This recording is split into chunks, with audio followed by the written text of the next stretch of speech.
Ngayong araw, magre-react tayo sa isang video na napanood natin sa TikTok. At sa tingin ko naman, kailangan na nga natin tong reaksyonan, no? Dahil itong video na mapapanood natin, naranasan ko rin to personally. At gusto ko rin malaman kung ilan na rin ang mga taong nakaranas nito. So wag na natin patagalin pa, panoorin na natin. Sino nga ba ang mali? Itong driver o yung nagpa-deliver?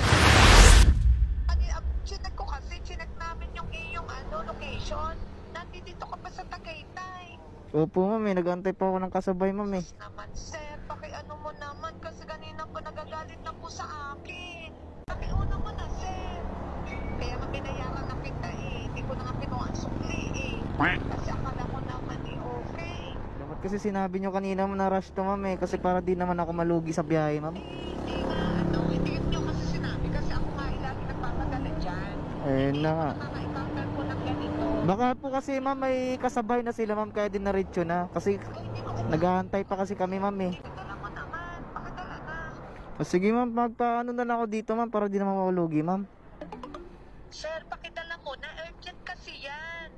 Papareport kita niyan sa lala mo. Ano mo na, pakiano mo na ngayon, i-monitor ka namin ha, minamonitor kasi namin ikaw. Ha? Sige. Sige po. Tig ko na. Sige, thank you. Maraming beses na rin kasi ako naka-encounter ng mga ganito, no? Yung pinadeliver mo ng maaga kasi urgent, pero hindi dineliver kasi naghanap pa ng kasabay. Ilan ba sa inyo ang nakaranas nun? I-comment nyo nga sa baba. Nagulat din ako kasi parang nagbago na nga itong Lala Move. Bakit kailangan ng kasabay? Kasi chinek namin yung iyong location. Nandito ka pa sa Tagaytay.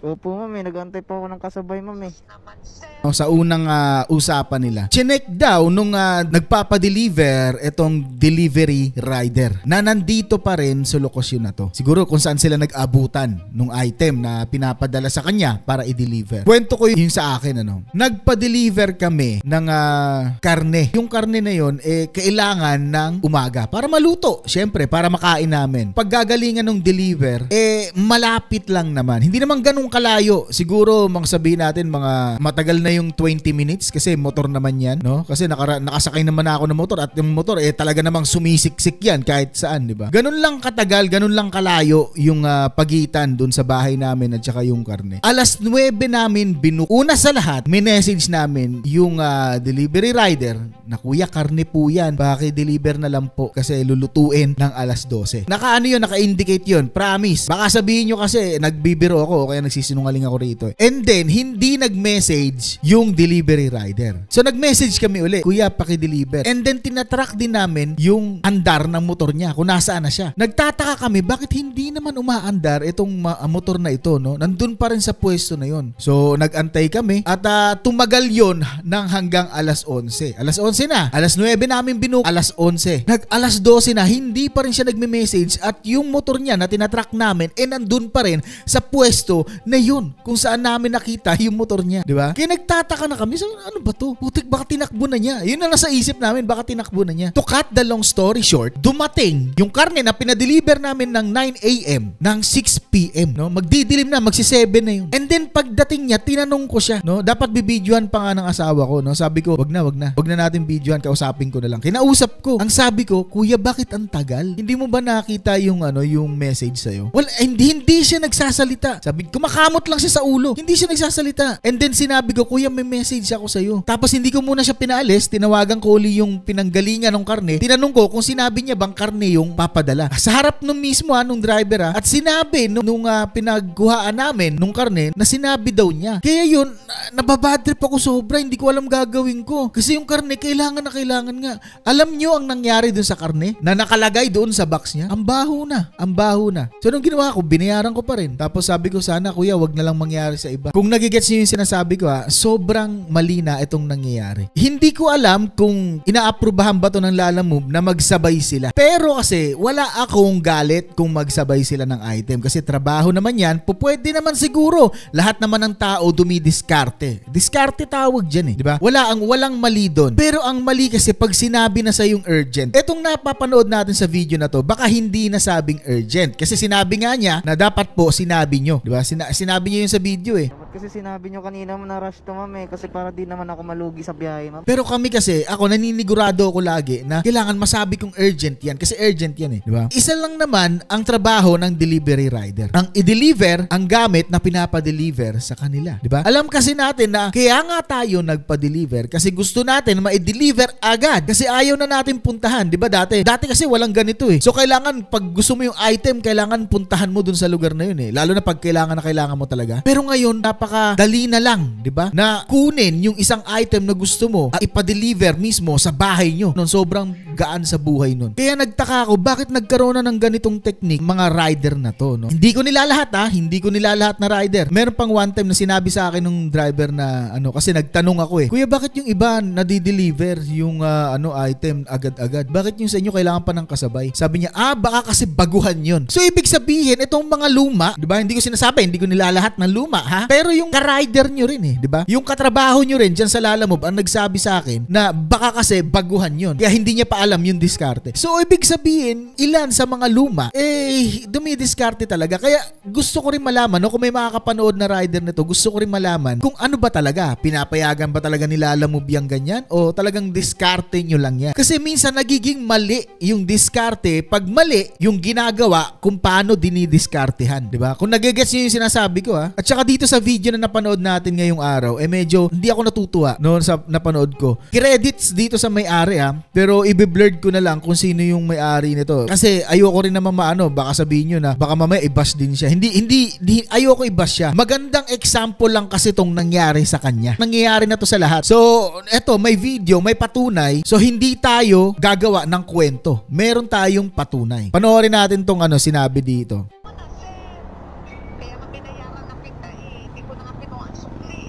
Ayun sabi dito ni ate, kaya nga binayaran na kita hindi ko na kinuha yung sukli Tapos nilagyan niya ng caption dito sa baba, 189 pesos shipping, 200 binigay. So, ibig sabihin may tip siya. Ito na rin yung nakikita ko na mali na nangyayari dito sa atin, Yung tungkol sa tip. Yung 20 pesos ba na tip, hindi ba okay yun? Kailangan ba umabot ng 100, 200 pesos o mas mahal pa sa pasi-shipping mo? Diba?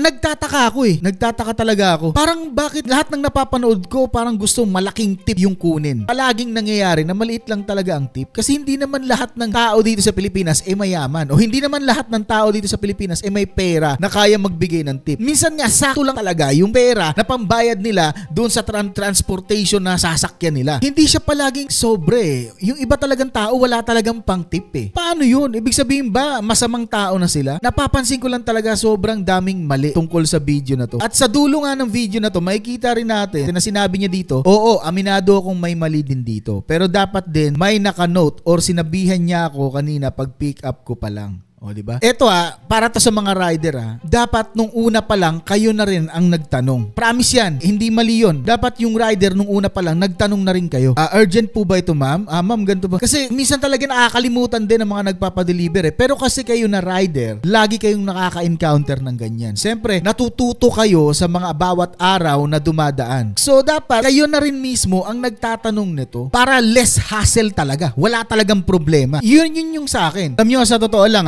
mawawala ng customer itong Lalamove. Kaya kung nakikinig tong Lalamove ngayon o napanood to ng Lalamove, dapat i-address nyo na to sa Lalamove, Dapat sabihin nyo na to sa Lalamove o kaya ipaalam nyo na. May mga rider kasi talaga na parang parang tulongges din talaga Sorry sa word ko pero meron talagang mga parang tulongges talaga. So tingnan natin tong comment dito sa TikTok. Maraming comment dito Basahin natin ito. Hindi na kami nagpadala ng document sa Lalamove. may big client kami na hindi natuloy yung transaction dahil yung document 6:30 AM pinadala, halos 10 AM na dumating yung document, parang nyak ito. Katulad dito, kahit di na note dapat nagtanong ka muna sa customer kung rush ba o hindi bago maghintay ng pasabay o tumawag ka muna draft. O, diba? Yun yung sinasabi ko kanina na kailangan ikaw mismo na rider, itanong mo na. Huwag mo na antayin na magtanong yung customer kasi minsan yung customer hindi talaga nagtatanong Kasi ang alam nila, pag pinadeliver mo, diretso agad, deliver agad. Kasi nga, lahat ng pinapadeliver dyan,